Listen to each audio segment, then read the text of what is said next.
Anyway, let's just start. We're going to be very quick. But for those of you who have not been following the news today in Spain, we have an earthquake happening in Spanish politics because for the first time in Spain since the return of democracy, a former prime minister has been indicted for corruption.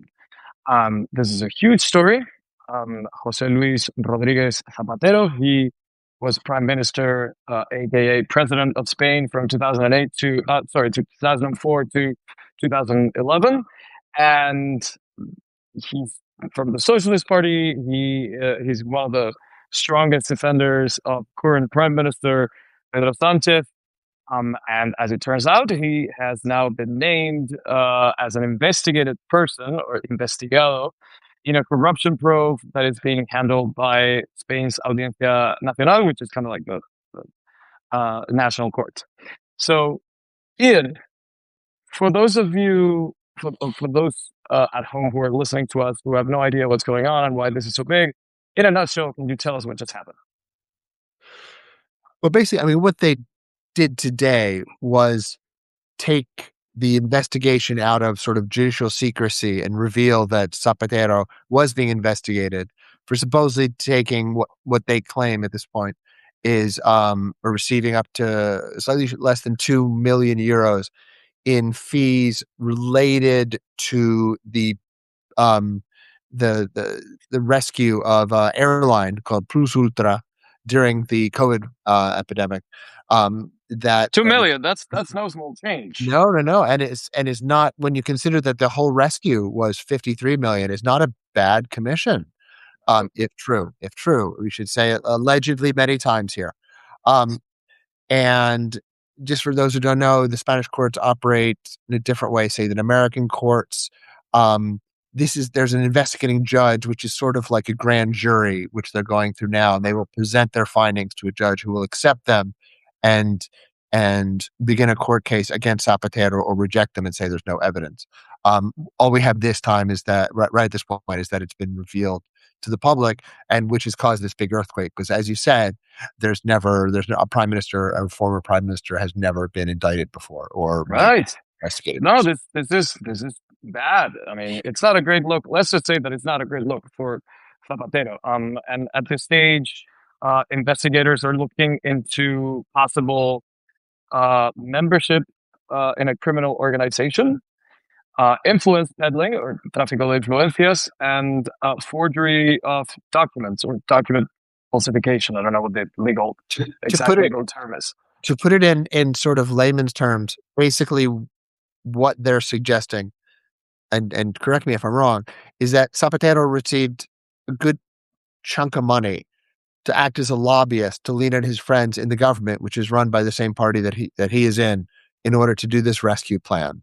And Right. they hid this sort of lobbyist payoff as payments for doing informes, for doing reports for a business reports firm. Many of the reports were oral, so involved sort of chatting with someone. So it's a bit, it doesn't look good how much money he received for how little work he apparently did, Yeah.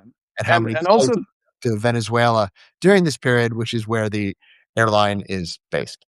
that's what I was going to say, because according to the investigation, the authorities also suspect that part of the bailout may have been connected to the laundering of, and I'm using the language in the investigation here, but like the quote opaque Venezuelan money, right? End quote. And this is money that supposedly was tied to Chavista food programs, gold sales, and funds that allegedly diverted by Venezuelan officials. And Right. this comes after French and Swiss authorities alerted Spain in 2024 through international cooperation requests. That a bunch of money was landing in France and Switzerland, and it did not seem to have an honest or traceable source. Exactly. Yeah. And now they believe that part of the alleged money laundering network entered Europe illegally. And the theory that is currently being explored is that the Plus Ultra bailout, which Plus Ultra was the airline, may have been used directly or indirectly as part of a larger financial structure to legitimize or move those To funds. legitimize Right? money that had been sort of bled off from the Venezuelan state. Yeah, not a good look. And apparently they raided Zapatero's office at the They did, Venezuela and the headquarters. office of his two daughters, who worked as marketing and public relations professionals, helping produce and design the reports he was making, supposedly. And they were If you paid. remember these two daughters, they became famous in a photograph back during the Barack Obama administration in the U.S. when they were pictured with the Zapateros and the Obamas and the two daughters who were dressed up very much like Cure fans, like goth kids at the time, and received an unpleasant amount of mockery in Spain for that Do you photo. remember? So the one thing that I loved about that photo was Obama. His like he had a big grin on his face. Yeah, And I think that this was kind of like him laughing with them, right? Because they were the two daughters. I think that they were just clearly going through a phase, right? And they yeah. became this iconic goth presidential children. And it's an iconic photo by now, right? Um, and now they made what 200,000 No, about four, views. close to a half a million. And the whole thing is supposedly 1.95 million, and about 500,000 of that went to the kids, and one 500,000 went to the kids, and yeah, and three different payments from three different sources. to their marketing agency that's called What the What the Fab. fav? Yeah. Well, I guess we're gonna see what happens with the daughters as well. Right now, again, it's not looking good. He's supposed to testify in June June 2nd. 2nd, right? Yes. And once again, allegedly, we're not saying that we know this to be done. Um, One thing I wanted to talk about with you a little bit was the strength and the force with which the Socialist Party and Prime Minister Sanchez came out in support of Zapatero, and yeah. on the heels of something that could be a really bad look if it turns out to be Yes. true. I mean, it's not good. It's not a good look for Pedro Sanchez, is it? If you take into consideration what's been happening in the last couple of years uh, between his family, allegations of corruption with his brother, his wife, then the number two and the number three of the Socialist Party, it seems that he is surrounded by people who sooner or later end up being accused of corruption. Um, this does not look good for him because it seems that he's not a good judge of character, is he? Yeah, yeah. I mean, if the best thing you can say about him, is that yes, he's innocent, but he's just a terrible judge of character. That's pretty bad when your job is to fill the cabinet and run a country with other people. But just to say, um, no, no, I think that's it becomes progressively more difficult to explain why everyone around you keeps being tangled up in these corruption investigations. Right. Um, and Well, he's come out and said he posted a video today, Zapatero, Mhm. saying that he obviously he is innocent.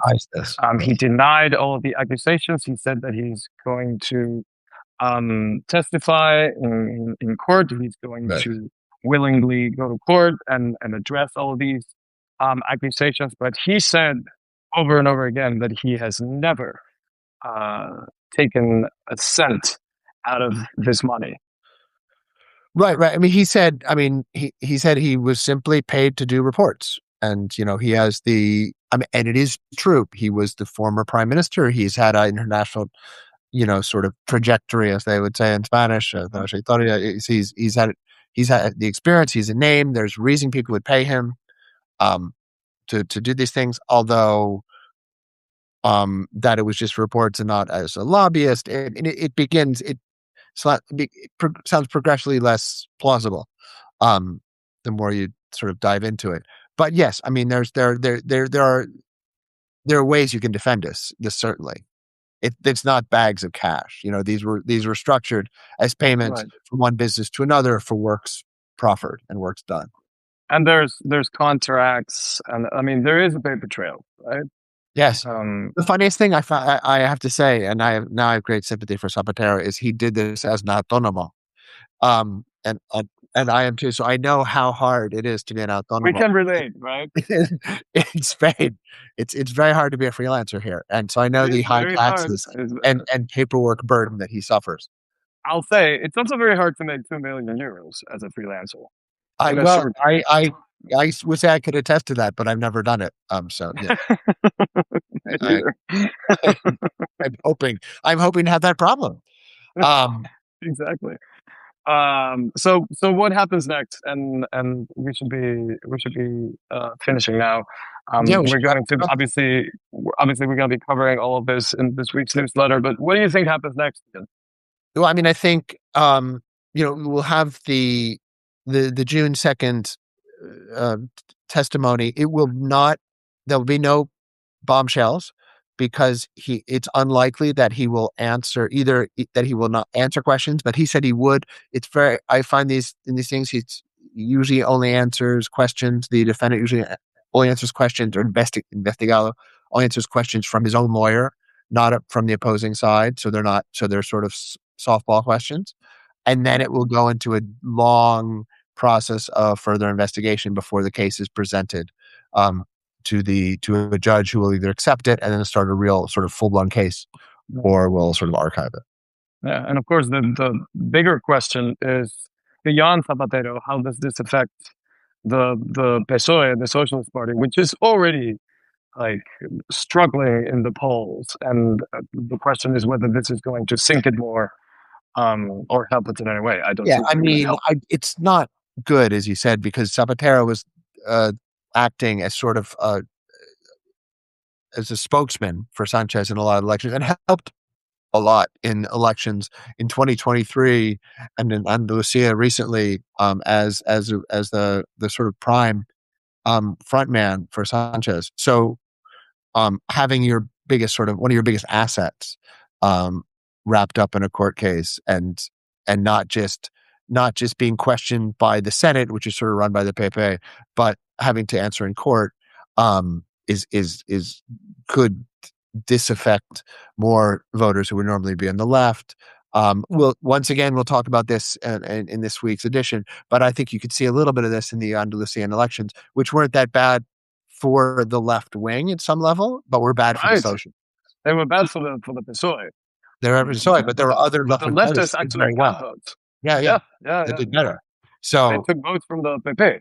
they took, and when they took votes from the sorry, I mean, everybody had more votes, but some had more votes than others. If that Yeah, yeah, makes sense. absolutely. Cool. Well, thank you for joining me, Ian. Yes, thank you, For those Adrian. of And you watching yeah, this let's later go at over home, quickly this week. So you know what to look forward to. We'll have this story, probably our major story, the investigation of a former prime minister. We also have Shakira beating back Hacienda, which is something we all are would proud of. love to do. Would love to be engaged in. Um, the new top 10 or top 12 most wanted in Spain. The Andalusian elections and more. So join We us. will be coming out on Thursday Subscribe. morning, Subscribe to the bubble. Go to thebubble.com. Subscribe to our newsletter. or on social media at the Bubble.com, either Follow at us on Instagram at the Instagram, bubble. TikTok, or wherever else you get your news. Fantastic. All Ian, right. thank you very much. Thank We'll talk you. soon. Hasta Bye. pronto. Ciao. Adios.